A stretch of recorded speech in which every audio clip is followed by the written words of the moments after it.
Hey yo, what's up mga ka-hunters? So Papa Z is back. So another content na naman po tayo. Kung may mga gusto kayong ipa-content kay Papa Z, comment down below. Kukontent ni Papa Z yan. Alright.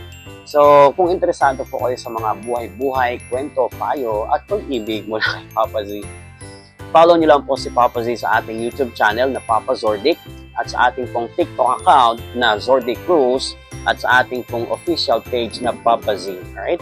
So announce ko lang po yung segment ni Papa Z na Date Ko Mama Mo. So nakapili na po ako, pero yung mga hindi pa napipili, huwag kayong mag-alala. Pipilitin ni Papa Z na lahat ng nag-comment doon, may date natin yung mama niyo isa-isa. Alright?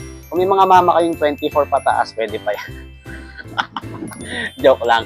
Mga nanay-nanay lang. Date natin. Para naman, di ba, magkaroon sila ng reward para dun sa mga magagandang bagay na ginagawa nila. And since pinramis ko naman sa sarili ko na the moment na kumita ako dito sa pinagagawa ko is ibabalik ko din dun sa mga followers ko. Alright? Kasi naniniwala ako na the more na sinishare mo yung blessings, the more na babalik sa'yo. Alright? So ano ba yung content kayo ni Papa Z? So, alam niyo ba guys yung unknown sadness? Siguro maraming nakaka-experience sa inyo. No, yung parang bigla ka na lang nalulungkot tapos feeling mo napapagod ka pero hindi mo alam kung saan ang gagaling. Na-experience niyo yun? Ako before, na-experience ko yan, parang at some point, bigla na lang akong nalungkot na parang hindi ko alam bakit ako nalungkot or parang feeling ko pagod na pagod ako pero hindi ko alam kung saan ang gagaling. Hindi ko alam kung ano yung dahilan. Right? So listen to Papa Z.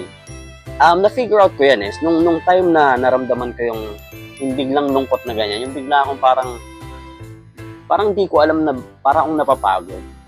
I realized na masyado kasi kung nagfo-focus dun sa mga ginagawa ko na parang masyado kung pinipressure yung sarili ko.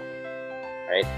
Yun yung para kay Papa Z, hindi ko alam kung ano yung sa inyo. Pero sa akin, na-figure out ko yan.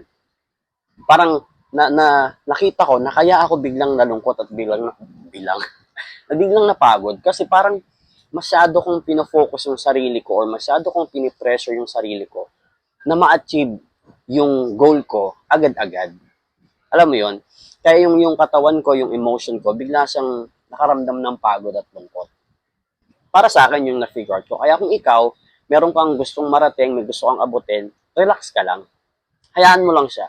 Gawin mo yung ginagawa mo at the same time, bigyan mo ng time yung self mo. Right? Baka kasi wala ka ng time sa self mo. Ako paminsan-minsan, maalis ako mag-isa, kumakain ako sa labas, ini-enjoy ko yung pinaghihirapan ko. Nag-iisip ako ng mga bagay na makakapagpasaya sa akin, then ginagawa ko siya. Ganun yung gawin mo. Wag kang masyadong ma-pressure sa ginagawa mo. Gawin mo lang siya at the same time, i-enjoy mo, bigyan mo ng time yung sarili mo. Right? So, i-enjoy mo yung mga bagay na pinaghihirapan mo.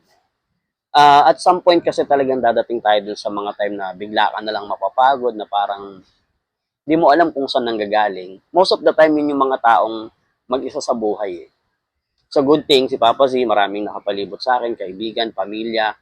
So, na-enjoy ko siya at madali kong nalalabanan yun. Yung biglang lungkot na yun, yung biglang pagod na yun.